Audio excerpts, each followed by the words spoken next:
when you feel satisfied in the unfolding of it, even though it hasn't fully unfolded, then you're in the best place that you could be in terms of vibration and happily ever after.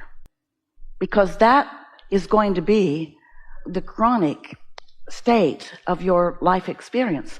You are always going to have asked for more than you have, and there are always going to be many things in the process of turning vibrations to thoughts, to words, to behaviors, to discoveries, to things. Everything is in that process. And while many things have already come to fruition, they're parked in your garage or in your bed or something like that. There are many things that are in the process. And when you become excited and happily satisfied in anticipation of you getting to witness the unfolding of those things, now you've got it. Now you are a deliberate creator. But if you are like so many humans who want it but can't see it yet and are more aware of its absence than you are about its evolving presence, about its vibrational presence. In other words, sometimes its vibrational presence is all you've got. And everything has a vibrational presence that is evolving into something that you acknowledge through your physicality as more tangible. But if you need the tangible before you feel satisfaction, then you're holding yourself in a vibration that doesn't let much in, not as rapidly as it could, and it's not satisfying as it's evolving. But when you are the vibrational sculptor of the clay, so to speak, so that you are consciously aware that you set forth an intention and that you held that intention, and you know it's a wonderful thing because it gives you a feeling of exhilaration or at least satisfaction when you think about it. And you have confidence in the laws of the universe because you understand them. And you have confidence in your own ability to hold yourself in the vibrational proximity to allow the maximum satisfying unfolding of whatever it is. Then you've got it. Then you've got the key to happily ever after. But if you need tangible evidence, if you need to see it before you believe it, or see it before you trust it, or see it before you feel happy, then you're in a holding pattern where you're mostly only happy about what somebody else created or about what you created accidentally and didn't know that you had anything to do with. There's a lot of that going on. You stumble into good things all the time. But isn't it a nice thing when you do that on purpose? So we're here in response to your request to help you to understand how to consciously integrate your own awareness into the awareness of your broader inner being. And the reason that we want to help you do that, and the reason that it is an advantage to you, is because the non-physical part of you, the part of you that existed before you came into this body, the part of you that still exists non-physically even though you are in this body, that non-physical part of you has pure, positive, focused attention upon you and everything that matters to you. And law of attraction is responding to that aspect of you, that non-physical, resistance-free aspect of you, and the law of attraction is responding to the physical you and what you think about. Well, when law of attraction responds to that non-physical part of you, law of attraction is gathering all of the cooperative components to fill in all the delicious pieces for everything that you want. And because that non-physical part of you has no resistance whatsoever, meaning no doubt, no disbelief, no pushing against any part of it, then that leverage of that calling of those cooperative components is enormous. Oh, it's so strong that nothing can stop it. But what you're doing with your vibration, now that's another thing. You might be focused upon the absence of something you want, even though your inner being is focused upon the presence of what you want. So when your inner being is focused upon the presence of what you want and calling all the cooperative components, especially you, because you are the most significant part of this attraction creative process, if you're focused in vibrational opposition, then you've got a sort of tug of war going on inside of you that feels like some form of negative emotion to you. It's a sort of push and pull that doesn't go very well together. So my question is, basically I've been into this work learning about it for a while now, and I'm pretty averse to hard work.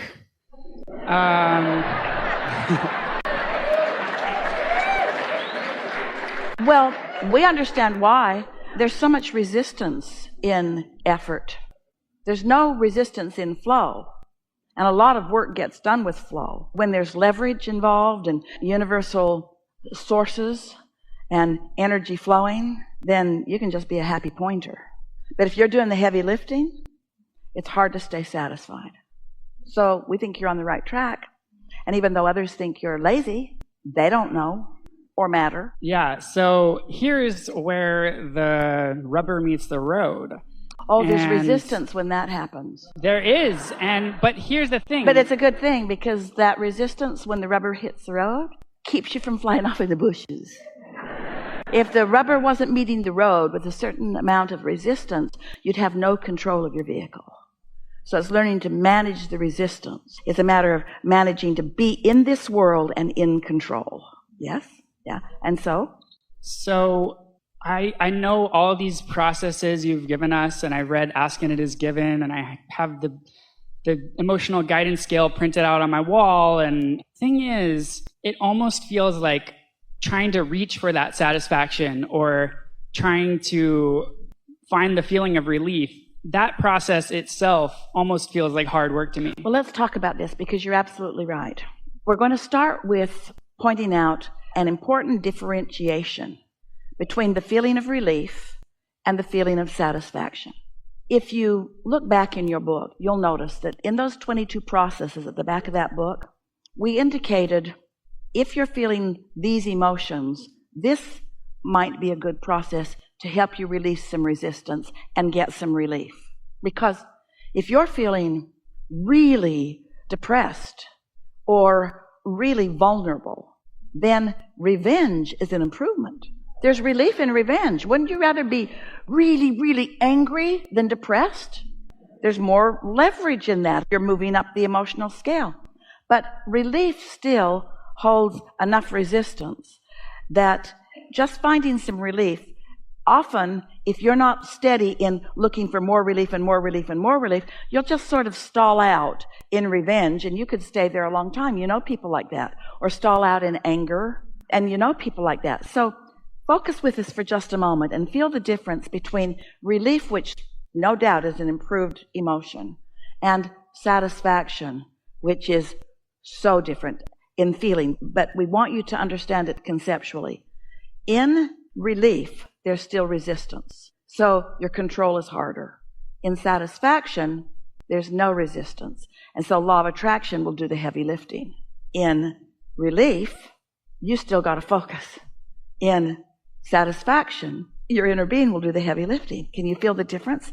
It's subtle, but it's so important to understand. Helpful? Yes. Sometimes whatever happens, circumstance come around, or I'm possibly just too conditional with how I respond to life, but sometimes I end up in these lower vibrations and I want to get out of there. That's the reason that we wrote that book, because for most of you, when you are consciously aware and you find yourself in one of those lower vibrations that doesn't feel so good, you usually want to do something about it now. You don't want to go get a good night's sleep in the middle of your workday.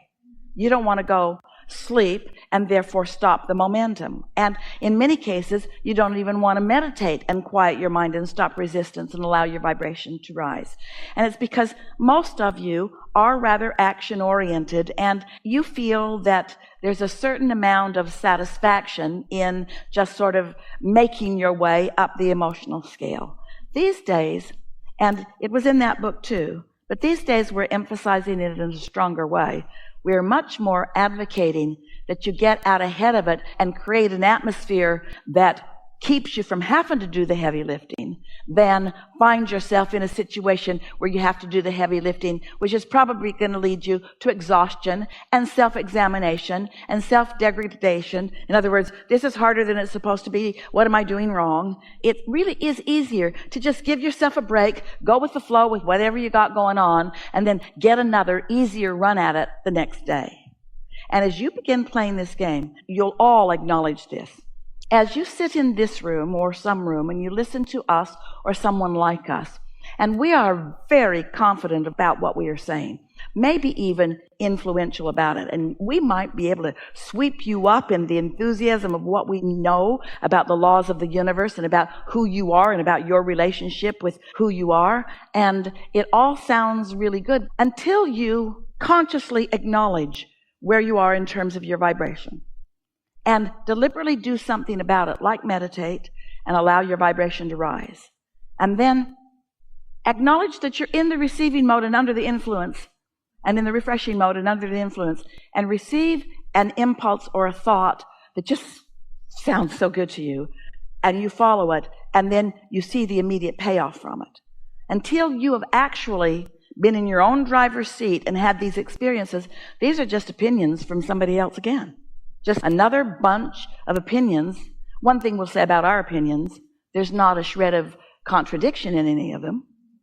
You won't find any holes or speed bumps because they are law-based, but we get that it's not easy to be in a physical world where you're being observed by a lot of people who have opinions about you, people who are offering their vibrational or nonverbal or maybe even verbal opinions. It's not the easiest thing in the world to keep yourself focused, and it is a nice thing that you get to start over as many times in a day as you want to through meditation or change of subject, or at least once a day. But if you can just take away from this conversation that your best work is in creating an atmosphere that hooks you up. It's like you don't want to vacuum your living room with a vacuum that's not plugged in. And you can go through all the motions and you can make marks all over the thing, but if it's not plugged in, it's not satisfying.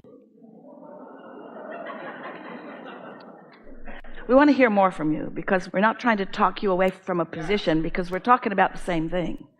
But we want to dialogue with you if you have something. Well, I was just inspired to this idea.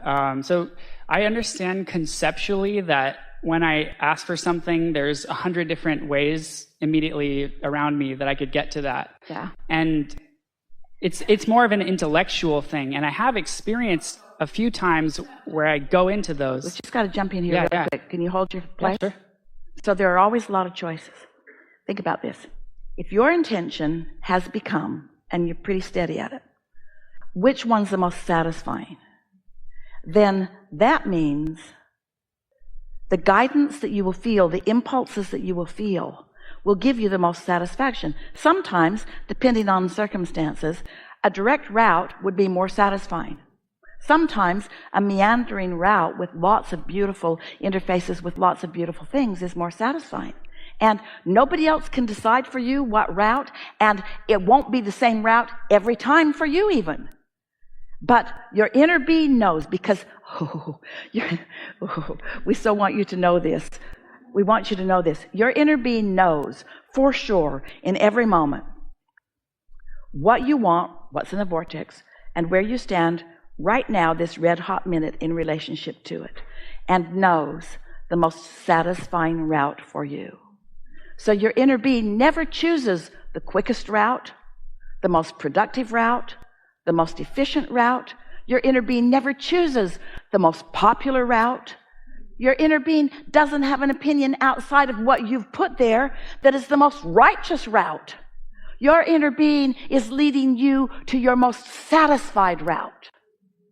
And if you're reaching for satisfaction, then you're tuned into what that is.